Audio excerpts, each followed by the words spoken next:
जाएगी। प्रदेश सरकार के 2 साल पूरे होने पर उन्होंने कानून व्यवस्था, स्वास्थ्य, बुनियादी सुविधाओं की स्थिति को लेकर गंभीर चिंता प्रकट की है।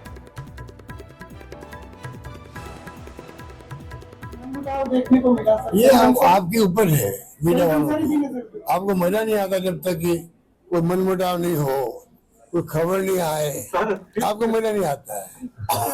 हम चाहते हैं अभी देश के अंदर, देश को जरूरत कांग्रेस की है, कांग्रेस की विचारधारा की है। सुन लीजिए आप लोग, आपका जवाब दे रहा हूं मैं। और उसके लिए कांग्रेस में मजबूत होना आवश्यक है, और मजबूत तब होती है पार्टी को संगठन जब सब एकजुट होकर काम करते, कोई गुटबाजी नहीं होती है। वही सिलसिला जोधपुर से शुरू होगा, पूरे प्रदेश में जाएगा। 2 वर्ष में जो स्थिति राजस्थान की बनी है, वैसी मैंने देखा कभी सुना ही नहीं था हम लोगों ने। आज हर गांव में लोग दुखी है, सुबह होती नहीं, कहाँ जाए, किसको कोई बात कहे। करप्शन ज्यादा पार हो चुकी है, कानून व्यवस्था की चौपट हो गई है, इतने एक्सीडेंट हो रहे हैं, रोज मर रहे हैं, एक परिवार 2 लोग, 4 लोग, 10 लोग मर रहे हैं। ऐसी स्थिति बन रही। सुप्रीम कोर्ट को संज्ञान लेना पड़ा है कि राजस्थान में इतने एक्सीडेंट क्यों हो रहे हैं। कुछ आप समझ लीजिए कि चोरी डकैती हो रही है, फायरिंग हो रहा है, बहुत कुछ, यह स्थिति खराब। पंचायतों का नया खाका तैयार कर दिया गया। प्रदेश के 5 अलग-अलग जिलों की तस्वीरें सामने आई, जहां पर लोगों ने इसके खिलाफ विरोध प्रदर्शन किया। बूंदी, सिरोही, नागौर के डेगाना में भी लोग सड़कों पर उतरे, तो प्रतापगढ़ और डूंगरपुर में भी लोगों ने सड़क पर उतर करके प्रदर्शन किया है। नागौर में सोनपुरा को बरना में रखने की मांग की जा रही है। मानपुरा के ग्रामीणों ने भी जिला कलेक्टर को ज्ञापन सौंपा है। सवाई माधोपुर में बदलाव गांव को दोबारा ग्राम पंचायत के दर्जे की मांग की गई।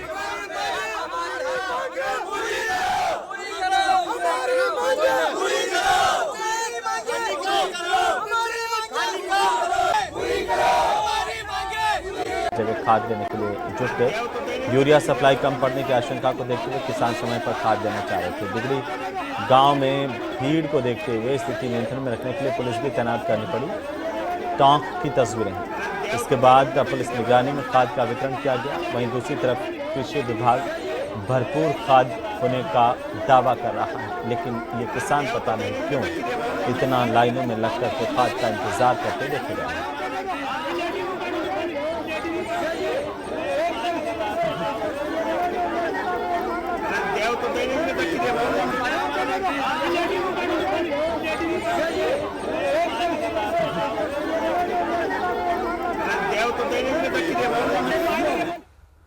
ले लिए, लेकिन जब भारत का नाम आता था तो मन में एक पीड़ा होती थी। लेकिन मैं धन्यवाद देना चाहता हूं देश के यशस्वी प्रधानमंत्री नरेंद्र मोदी जी को। जैसा कि हमारे केंद्रीय खेल मंत्री जी ने बताया कि हर साल जिस तरह से पूरे देश के अंदर भारत का जो नाम होता है, मन में प्रसन्नता होती है। स्वामी विवेकानंद जी ने कहा था 21वीं सदी हमारी होगी। युवा साथियों से कहा, उठो जागो और इस देश दुनिया पर छा जाओ।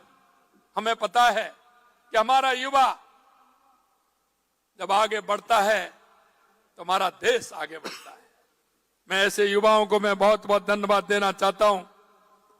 मैं मेरे युवा साथियों, यह प्रतियोगिता केवल एक खेल नहीं, बल्कि आपके सपनों की उड़ान की शुरुआत है। जब मोदी जी ने 2022 की 15 अगस्त को रेड फोर्ट से अपना उद्बोधन करते हुए कहा था कि हमें 2047 यानी कि जब देश आजादी का शताब्दी वर्ष मनाता हो, तब हमें विकसित भारत बनना है। और विकसित भारत बनने के साथ देश के खेल जगत कैसे होना। राजस्थान के लिए गर्व है कि हमें आपकी मेजबानी करने का मौका मिला है। ये अवसर बार बार नहीं आते मेरे दोस्तों, कि आपको उन करोड़ों विद्यार्थियों में से जो कॉलेज में पढ़ते हैं, आपको मौका मिला है आपकी यूनिवर्सिटी को रिप्रेजेंट करने का। आप अभी से चैंपियन हो। इतने करोड़ों लोगों के अंदर अगर आपका चयन हुआ है तो आप अभी से चैंपियन हो। इन खेलों के अंदर आप एक दूसरे से सामना करिए, मुकाबला करिए, मित्रता करिए, एक दूसरे से सीखिए। बॉलीवुड के दिग्गज एक्टर और ही मैन के नाम से मशहूर धर्मेंद्र का 89 साल की उम्र में निधन हो गया। मुंबई के ब्रिच कैंडी अस्पताल में उन्होंने आखिरी सांस ली। उनके निधन की खबर सुनकर के उनके प्रशंसकों में शोक की लहर दौड़ गई। उनका बीकानेर से भी गहरा नाता रहा है। धर्मेंद्र ने अपनी राजनीति की शुरुआत बीकानेर में साल 2004 में बीजेपी की टिकट पर सांसद का चुनाव लड़कर जीत कर की। 2004 से 2009 तक बीकानेर के सांसद रहे। उन्होंने यहाँ के लोगों के दिलों में भी खास जगह बनाई। आज जब धर्मेंद्र नहीं रहे तो उनके चुनावी दौर की यादें, उनका अपनापन, लोगों से उनका जुड़ाव, सब कुछ फिर से ताज़ा हो गया। बीकानेर उन्हें सिर्फ एक अभिनेता नहीं, अपना प्रतिनिधि, अपना धर्मपाजी कह करके याद कर रहा है।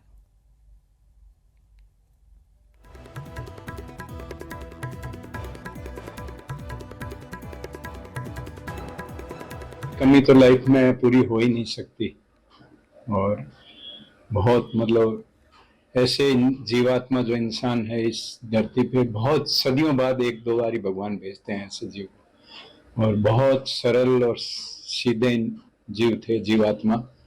और मुझे आज बहुत मतलब वो हो रहा है क्योंकि मेरे इनसे 40-45 साल से फैमिली रिलेशन थे।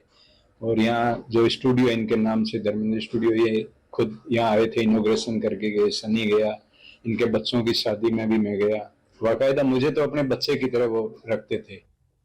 धर्म जी का मैं निजी सचिव तो था ही, पर मेरे उनसे पारिवारिक संबंध भी थे और वो मेरे को हमेशा अपने बच्चे की तरह रखते थे। और वो हमेशा एक ही सीख देते थे कि इंसान को इंसान से इंसानों जैसा बर्ताव करना चाहिए, प्यार मोहब्बत से रहना चाहिए, सभी के दुख दर्दों में शामिल होना चाहिए, किसी को बेवजह परेशान नहीं करना चाहिए। वो फूट किया। ग्रामीणों ने कार्रवाई में भेदभाव का आरोप लगाया, सड़क पर जाम लगा दिया, पत्थर डाल करके महिलाओं समेत बड़ी संख्या में ग्रामीण सड़क पर बैठ गए। प्रशासन के खिलाफ जमकर नारेबाजी की है। यहाँ पे प्रशासन आया था। प्रशासन ने ये 13 पॉइंट ऐसे चिन्हित किए थे जो अतिक्रमण में आ रहे थे। उसके तहत उन्होंने 13 में से 12 को प्रशासन ने आके कार्रवाई करते हुए उनको निरस्त तोड़फोड़ की है और बाकी एक बचा हुआ है उसको प्रशासन ने नहीं छुआ है। और सामने वाली पार्टी ने बोला कि मैं खुद तोड़ दूंगा, लेकिन प्रशासन आया, सबका तोड़ दिया, एक का नहीं तोड़ा। हमारे गांव का मेन रास्ता है, इसमें हमारे पूरे गांव का शमशान इधर है।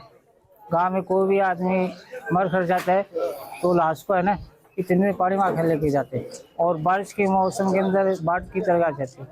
और रामीलाल ने अपना मकान ऊंचा कर लिया और कैसे कि गांव का पानी भी नहीं जाता है नाली उड़ी का।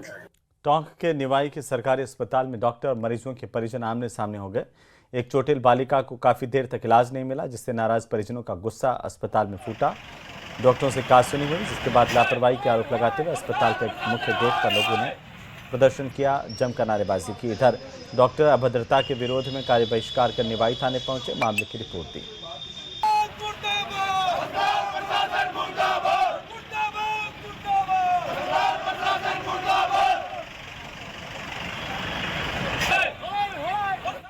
करौली के डोंगरी बांध निर्माण को लेकर प्रशासन ने अपनी तैयारी तेज कर दी है। परियोजना के समर्थन और विरोध के बीच अब जिला प्रशासन ने औपचारिक रूप से डूब क्षेत्र के गांव की मंशा जानने की प्रक्रिया शुरू कर दी है। जिला कलेक्टर नीलाभ सक्सेना ने सोमवार को सपोटरा पंचायत समिति सभागार में बैठक की। ब्लॉक स्तरीय अधिकारियों को निर्देशित किया कि वे डूब क्षेत्र में आने वाले गाँव में जाकर स्थानीय लोगों से संवाद करें, उनकी राय और आपत्तियां दर्ज करें। 7 दिनों के भीतर विस्तृत रिपोर्ट तैयार कर पेश करें।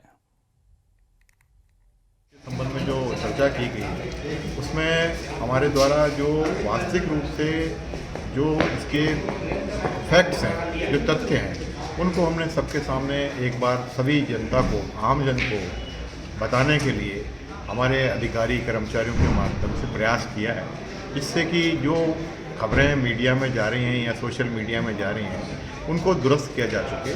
वास्तविकता में जो डोंगरी बांध है उससे जो अफेक्टेड आबादी है, जो 10% से अधिक अफेक्टेड होती है, वो लगभग 16 गांव हैं।